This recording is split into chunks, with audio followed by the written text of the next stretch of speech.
اللہ الرحمن الرحیم نحمدہ ونصلی علی حبیبہ الکریم اما بعد فاعوذ باللہ من الشیطان الرجیم بسم اللہ الرحمن الرحیم فمن تطوع خیرا فهو خیر اللہ وان تصوموا خیر لکم ان کنتم تعلمون آمنت باللہ صدق اللہ العظیم۔ ناظرین، پروگرام ازالہ شبہات میں آپ کی خدمت میں حاضر ہوں۔ اللہ تعالیٰ کی رحمت، اس کی عنایت اور توفیق سے میں آپ کے سامنے اس وقت بدع کے موضوع پر گفتگو کر رہا ہوں۔ گزشتہ پروگرام میں میں نے آپ کے سامنے یہ بیان کیا تھا کہ ہمارے شبہ ڈالنے والے دوست بدعت کا لفظ جب استعمال کرتے ہیں تو وہ بڑا ایک فاسٹ طریقے سے اس سے استعمال کرتے ہیں کہ وہ موقع نہیں دیکھتے، بدعت کار خیر کو بدعت کہنے میں وہ بہت جلدی کرتے ہیں۔ گزشتہ پروگرام میں میں نے آپ کو بتایا فتاوی لجنہ سے، جس کو لوکل زبان میں لجنہ بھی کہتے ہیں، فتاوی لجنہ سے، فتاوی شیخ عثیمین سے اور شیخ ابن باز کے اور شیخ البانی کے فتاوی سے، کہ انہوں نے یہ کہا کہ جو بندہ مدینہ منورہ کا 40 نمازوں کی نیت سے سفر کرتا ہے یا مدینہ منورہ میں قیام کرتا ہے نماز کی نیت سے، وہ سب بدعات ہے۔ ایک وہ ہے کہ روضہ شریف کی نیت سے سفر کرنا، وہ شرک ہے، وہ اس پر ان کے نزدیک وہ میں نے بتا دیا تھا۔ تو اب مسجد نبوی کا سفر کرنا اور وہاں رہنا، قیام کرنا، اس کو بھی بدعت کہا گیا۔ اس کے حوالہ جات میں نے آپ کے کیے تھے آپ کے سامنے۔ ہمارا موقف یہ ہے کہ بدعت وہ کام ہوتا ہے جو قرآن و سنت کے خلاف ہو، اور جو کام قرآن و سنت سے ثابت ہو اس کی حیت و کیفیت کو اگر تبدیل کیا جائے زمانے کے حساب سے تو اس کو بدعت کہنا جائز نہیں ہے، اور قرآن و سنت سے اس کی اجازت ہے۔ آج میں آپ کے سامنے اسی مسئلے پر گفتگو کر رہا ہوں، اور میں یہ شروع کر رہا ہوں اللہ تعالیٰ کی رحمت سے، قرآن کریم سے، کہ کیا جو کام پہلے جائز ہے اس کا اسٹیبلش کرنا اس کو، اور اسی سے ایک نئی بات نکال کر اپنی مرضی سے اس کو شروع کرنا، کیا یہ جائز ہے یا نہیں۔ پہلے میں یہ آیت پڑھتا ہوں، 158 ہے سورہ بقرہ کی۔ اللہ تعالیٰ فرماتا ہے ان الصفا والمروۃ من شعائر اللہ فمن حج البیت او اعتمر فلا جناح علیہ ان یطوف بہما، کہ صفا اور مروہ اللہ کی نشانیوں میں سے ہیں، اس کے لیے بیت اللہ کا حج اور عمرہ کرنے والے ان پر طواف کر لینے میں بھی کوئی گناہ نہیں ہے۔ یہ کسی ایک خاص مسئلے کا جواب تھا، اس کی تفصیل میں نہیں جاؤں گا۔ آگے اللہ تعالیٰ فرماتا ہے حج اور عمرہ کرنے کے وقت جو سعی کی جاتی ہے ایک تو وہ درست ہے، اور وہ من تطوع خیرن، اور جو کوئی بندہ اپنی خوشی سے کوئی کار خیر کرے، یعنی کام وہ خیر کا ہو، نیک ہو، قرآن و سنت سے ثابت ہو، اس کی اصل ہو، اور پھر وہ اپنی مرضی سے کرے، فَإِنَّ اللَّهَ شَاكِرٌ عَلِيمٌ، تو اللہ تعالیٰ جو کار خیر ہیں ان کے کرنے والوں کے لیے بڑا قدردان ہے، ان کے اس کام کو وہ قبول فرماتا ہے۔ شاکر کا لفظ ہے، اور شاکر کا معنی جب اس کی نسبت بندوں کی طرف ہو تو اس کا معنی یہ ہوتا ہے کہ اللہ تعالیٰ کی دی ہوئی نعمت پر بندہ شکر کرتا ہے، اور جب شاکر اللہ تعالیٰ کے لیے استعمال ہو تو اس کا معنی یہ ہوتا ہے اللہ تعالیٰ اس کام کو قبول فرماتا ہے۔ تو یہاں یہ کہا گیا جو اپنی خوشی سے کار خیر کرے اللہ اسے قبول فرماتا ہے۔ اسی سورہ بقرہ میں یہ دوسری جگہ بھی آیا ہے کہ اللہ تعالیٰ نے رمضان المبارک کے احکام کو بیان کرتے ہوئے فرمایا کہ تم پر روزے رمضان کے فرض ہو گئے، اور تم میں سے جو مریض ہوں یا سفر پر ہوں وہ دوسرے دنوں میں روزے رکھ لیں۔ یہ حکم بیان کرنے کے بعد یہ حکم یوں ہے کہ جو پرماننٹ مریض ہیں ان کے لیے ایک حکم ہے، یا یہ منسوخ کہہ لیں، میں اس بحث میں نہیں جانا چاہتا، کہ اللہ تعالیٰ فرماتا ہے جو پرماننٹ مریض ہے وہ کیا کرے، وَعَلَى الَّذِينَ يُطِيقُونَهُ فِدْيَةٌ طَعَامُ مسکین، وہ ایک بندے کو ایک وقت کا کھانا کھلائے۔ اب حکم یہ ہے کہ مریض روزہ جو نہ رکھ سکے وہ ایک بندے کو کھانا کھلائے، یہاں تک حکم آ گیا۔ اس کے بعد آیا فَمَن تَطَوَّعَ خَيْرًا، اور جو اپنی خوشی سے اپنے ارادے سے خود اور نیک کام کرنا چاہے، فَهُوَ خَيْرُ اللَّهِ، یہ اس کے لیے بہتر ہے۔ اور نیک کام کیا ہے کہ حکم تو یہ تھا ایک بندے کو کھانا کھلائے، اور اگر وہ ایک سے زائد کو کھانا کھلا دے تو یہ اس کے لیے زیادہ بہتر ہے۔ اب صحابہ کرام 3 4 5 جتنی کسی کو توفیق ہوتی وہ زیادہ کرتے اپنی مرضی سے، یعنی مسکین کو کھانا کھلانا اس کا حکم تھا، اب اس سے زیادہ کرنے کی اللہ تعالیٰ نے اجازت دی، کیوں کہ وہ کار خیر ہے۔ اس سے یہ ثابت ہوا کہ کام ہو کار خیر، اگر اللہ تعالیٰ نے اس کو کار خیر قرار دے دیا ہے کام کو، حضور نبی کریم صلی اللہ علیہ وسلم نے کسی کام کو کار خیر قرار دے دیا ہے، تو اب اپنی مرضی سے اس پر اضافہ کر سکتا ہے۔ اس آیت سے یہ مطلب نکلتا ہے۔ اب میں اس کے اوپر ایک دلیل لا رہا ہوں جس کے بارے میں نے آج سے وہ کلام کرنا ہے، وہ یہ ہے کہ ہمارے ہاں ایک اچھا رواج تھا، اچھا کار خیر کرنے کی ٹریڈیشن تھی، وہ یہ تھا کہ لوگ ختم قرآن کرتے تھے، اب بھی کرتے ہیں لیکن وہ کم ہوتا جا رہا ہے، اس کی جگہ کچھ اور چیزیں لے رہی ہیں بدقسمتی سے ختم قرآن کرنا۔ تو میں یہاں سے اپنی بات کو شروع کر رہا ہوں کہ یہ دیکھیں کام کار خیر کا ہو، اگرچہ اس فارم میں اس کا حکم خدا اور رسول نے نہ دیا ہو تو وہ کرنا جائز ہے۔ ختم قرآن کے وقت اس پر میں نے کچھ تفصیل سے بات کی ہے، آج میں اس سے کچھ باتیں رہ گئی تھی ان کو زیادہ کرنے لگا ہوں۔ ختم قرآن، ہم جو ختم قرآن کرتے ہیں تو ہمارے شبہ ڈالنے والے دوست کہتے ہیں یہ بدعت ہے۔ اب میں اس کا فارم آپ کو بتاتا ہوں، اس کے حوالہ جات، یہ میرے ہاتھ میں کتاب جلاء الافہام ہے حافظ ابن قیم کی، اس کے اوپر وہ لکھتے ہیں کہ المواطن السادس عشر من مواطن الصلاۃ عقیب ختم القرآن، یہ 16ویں فصل ہے، اور یہ 16ویں فصل اس باب میں ہے کہ جو دعا قبول ہونے کے موقع ہوتے ہیں ان موقعوں میں سے ختم قرآن کے بعد ایک موقع ہے جب دعا قبول ہوتی ہے، اور یہ وہ موقع ہے جس موقع پر نبی کریم صلی اللہ علیہ وسلم پر درود پڑھا جائے۔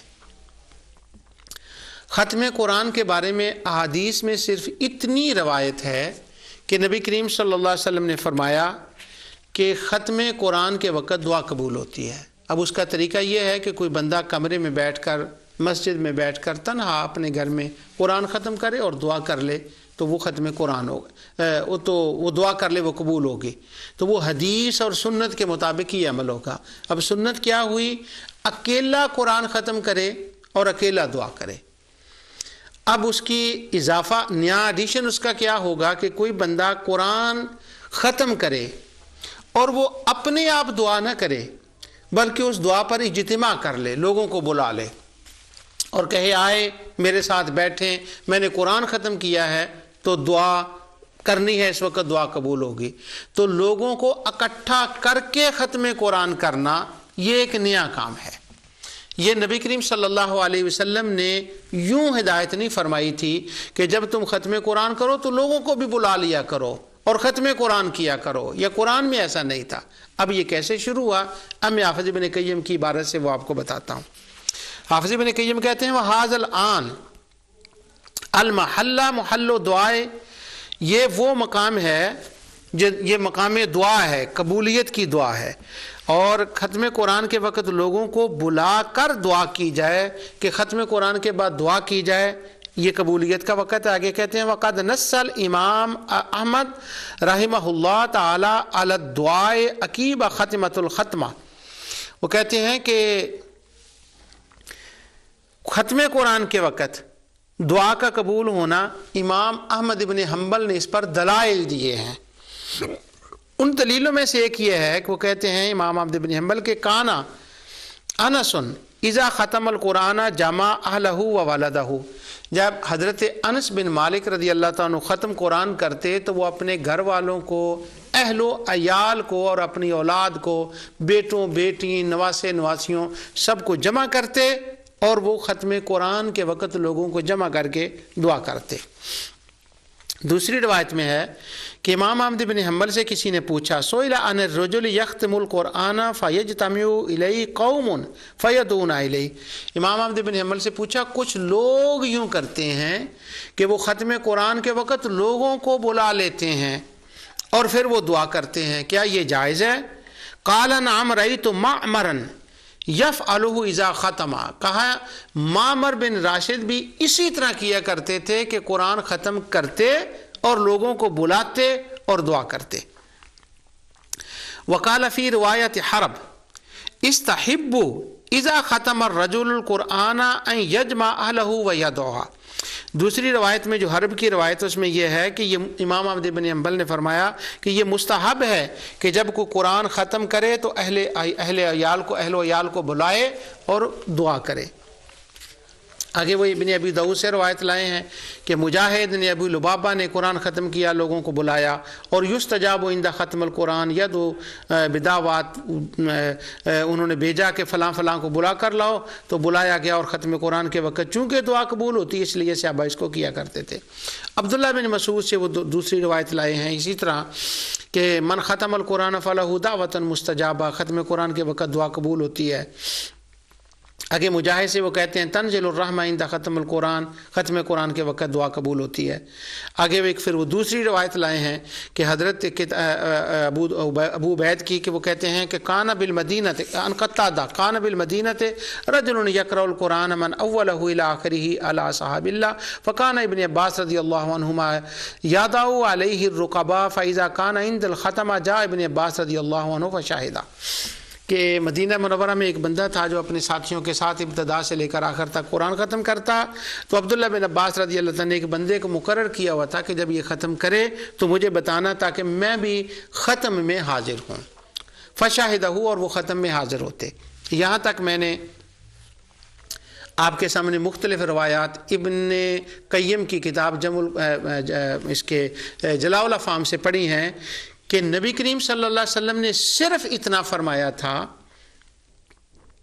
کہ ختم قرآن کے وقت دعا قبول ہوتی ہے۔ اب صحابہ نے اس میں ایڈیشن کیا کیا، زیادہ کیا کیا، بدع حسنہ کیا کی، وہ یہ کہ ختم قرآن کے وقت لوگوں کو بلاتے اور اکٹھا کرتے، اور امام احمد بن حنبل کہتے ہیں یہ اور لوگوں کو بھی کرنا چاہیے، یہ عادت ڈالیں، اس طرح سے یہ رواج بنائیں، کیونکہ یہ رواج نیکی کا رواج ہے، یہ مستحب ہے، لوگوں کو بلائیں ختم قرآن کے اوپر، اور ختم قرآن ہو اور لوگوں کو جمع کیا جائے۔ آگے ایک دوسرا واقعہ حافظ ابن القیم لکھتے ہیں، وہ کہتے ہیں اب میں یہ بات یہ کر رہا ہوں کہ کیا حضور نے نہیں کیا، صحابہ نے نہیں کیا، نبی کریم صلی اللہ علیہ وسلم نے حکم نہیں دیا مگر صحابہ نے کیا۔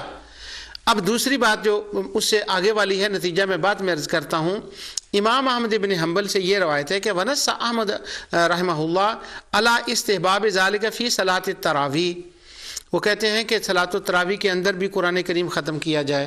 تو امام احمد بن حنبل سے میں نے یہ سنا کہ انہوں نے یہ کہا، جو قرآن ایک حافظ تھا جو ان کے تراویح پڑھاتا تھا، ان کا نام تھا فضل بن زیاد، اگلی روایت میں ہے، اس سے یہ کہا کہ جب تو قرآن ختم کرے قل اعوذ برب الناس تک پہنچے تو پھر کیا کر، فرفع یدیک فی الدعاء، اپنے ہاتھ اٹھا اور قبل الرکوع ہاتھ اٹھا کر دعا کرنا۔ وہ جو فضل بن زیاد تھا اس کو امام احمد بن حنبل نے یہ کہا کہ قل اعوذ برب الناس پر پہنچ کر ہاتھوں کو اٹھا کر دعا کر، یہ قبولیت کا وقت ہے اور دعا قبول ہوگی۔ اس سے پہلے فضل بن زیاد نے یہ کبھی کام نہیں کیا تھا اور نہ انہوں نے کبھی کسی کو کرتے دیکھا تھا، اور فرسٹ ٹائم امام احمد بن حنبل ان کو یوں کہہ رہے ہیں کہ یوں کر۔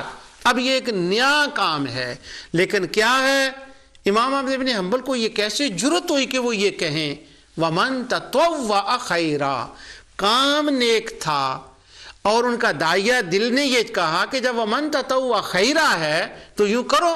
تو امام احمد بن حنبل نے کہا ہاتھ اٹھا کر دعا کرنا۔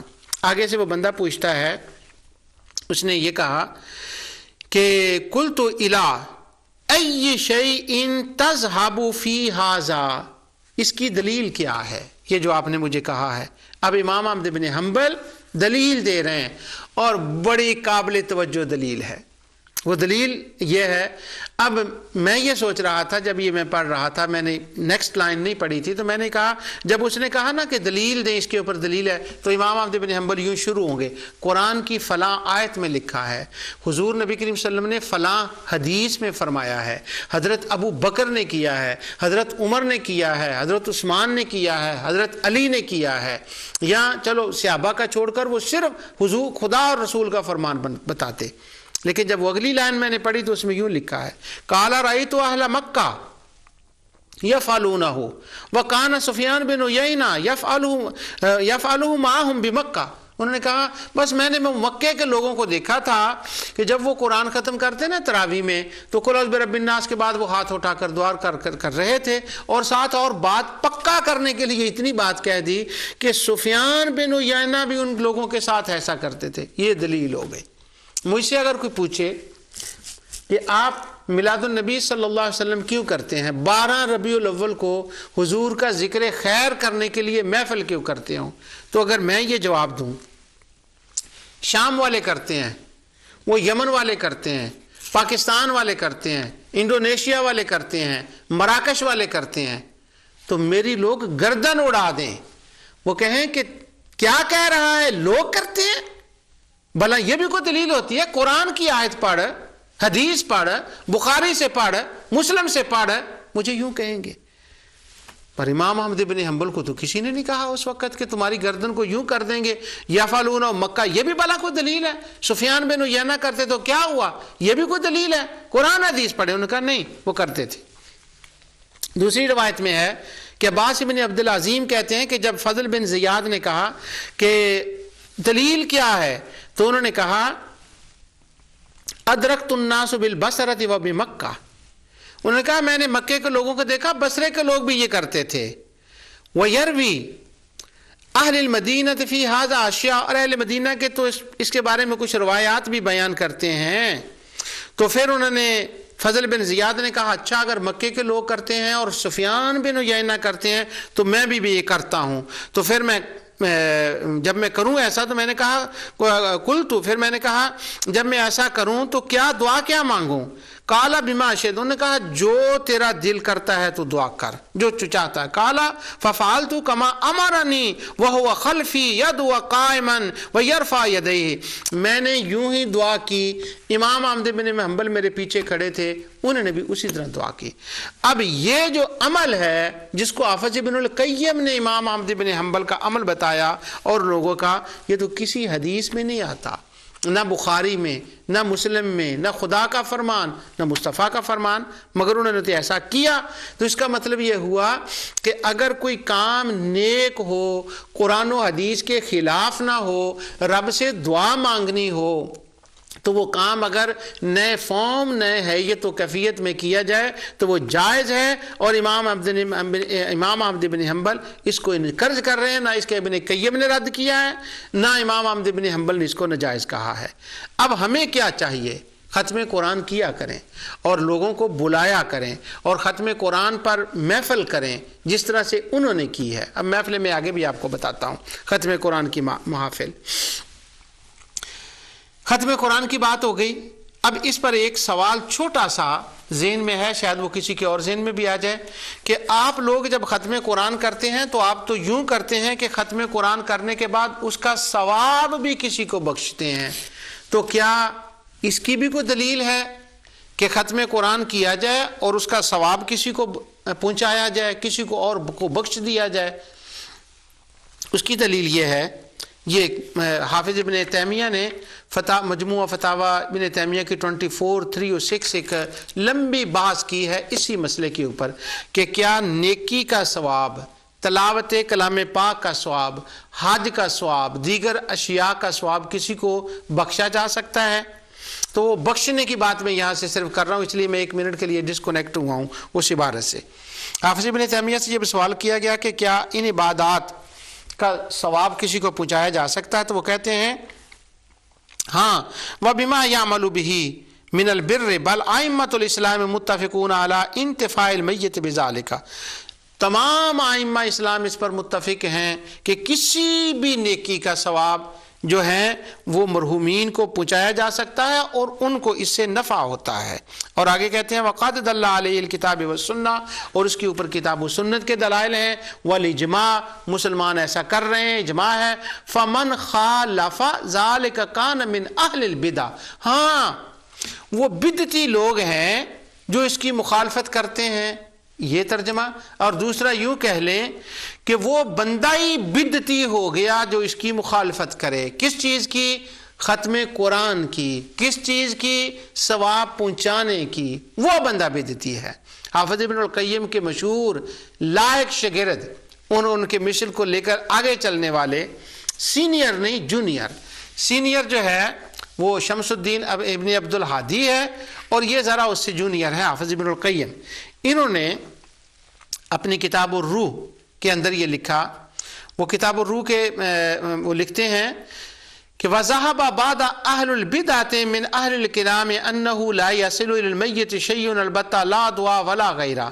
یہ بدعتی لوگ ہیں جو یہ کہتے ہیں کہ جو فوت ہونے والا ہے اس کو تو کسی چیز کا کوئی ثواب پہنچتا ہی نہیں ہے، یہ بدعتی لوگوں کی باتیں ہیں۔ تو اب اہل البدع کون ہوئے؟ ختم قرآن کرنے والوں کو اہل البدع کہنا چاہیے یا ختم قرآن نہ کرنے والوں کو اہل البدع کہنا چاہیے؟ ثواب قرآن کا بخشنے والوں کو اہل البدع کہنا چاہیے یا نہ بخشنے والوں کو اہل البدع کہنا چاہیے؟ اب لوگ کہتے ہیں ہم وہ کام کریں گے جو صحابہ نے کام کیا، ہم وہ کام کریں گے جو اللہ تعالیٰ نے حکم دیا، جو رسول اللہ صلی اللہ علیہ وسلم نے حکم دیا۔ اب اہل و عیال کو ختم قرآن کی محفل کے لیے جمع کرنا، خدا رسول نے تو اس کا حکم نہیں دیا، مگر صحابہ نے تو یہ کیا ہے نا، عبداللہ بن مسعود نے تو کیا ہے نا، اور حضرت مجاہد نے تو کیا ہے نا، انس بن مالک نے تو کیا ہے نا، حضرت قتادہ نے تو کیا ہے نا، تو یہ سارے صحابہ کر رہے ہیں۔ اب اس کا نتیجہ کیا ہونا چاہیے؟ وہ جو لوگ ہمہ وقت ہم سے میلاد ختم کے بارے میں صحابہ سے طلب دلیل کرتے ہیں، یہ دلیل تو صحابہ کی ہے۔ اب کیا ہونا چاہیے تھا؟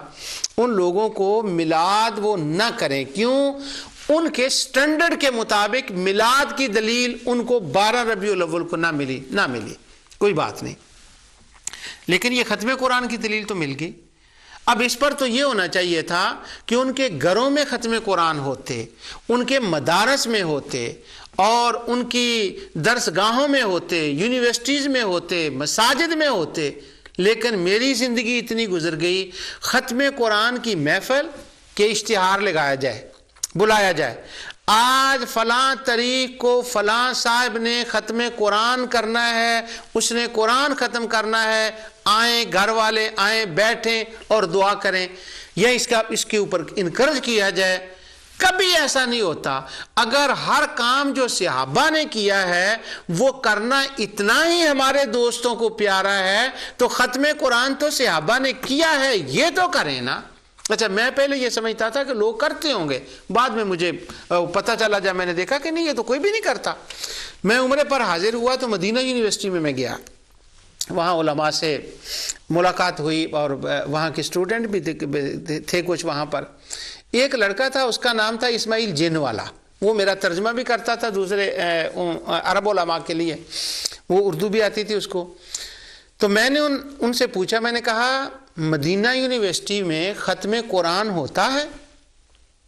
جب میں نے یہ کہا نا مدینہ یونیورسٹی میں ختم قرآن ہوتا ہے تو وہ سارے میرے چہرے کی طرف دیکھنے لگے کہ یہ پاگل بندہ، مجنون، جاہل، قرآن سے نہ واقف، حدیث سے نہ واقف، وہ کہتا ختم، یہ تو ایک اختراعی چیزیں ہیں، ختم مدینہ یونیورسٹی میں؟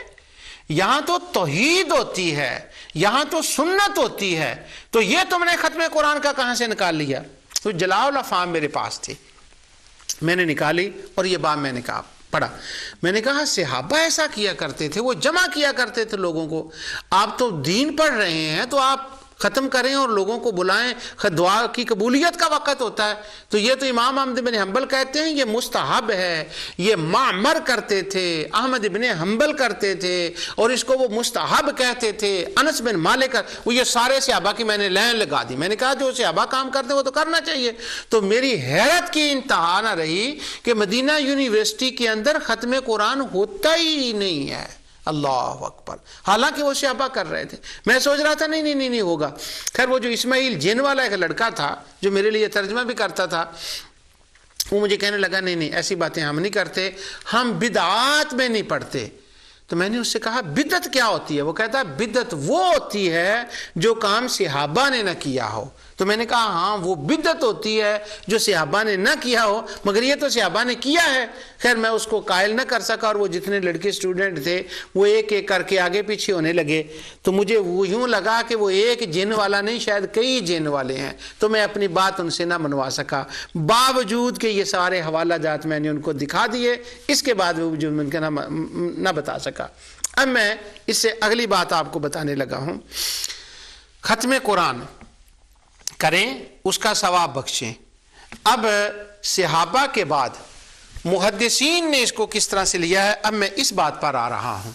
جب پچھلی بار میں نے یہ ابن القیم کا حوالہ پڑھا تھا تو آخر میں نے وہ جا کر پڑھا, تو یہ میں ساتھ لایا ہوا تھا یہ ورقہ, یہ فوٹو کاپی میرے پاس تھی, لیکن میں اس کو پڑھ نہ سکا ٹائم کی وجہ سے. اب دوبارہ آج میں اس موضوع کو اس لیے چھیڑ رہا ہوں کہ وہ جو باتیں رہ گئی تھی نا وہ میں دوبارہ کر دوں اور ایک یاد تازہ ہو جائے. نفلی عبادت, تطوع کا مطلب ہے نفلی عبادت اپنی مرضی سے کرنا, ختم قرآن اور اس کا ثواب بخشنا. اب میں اس کی ایک آپ کو بتاتا ہوں دلیل دوسری.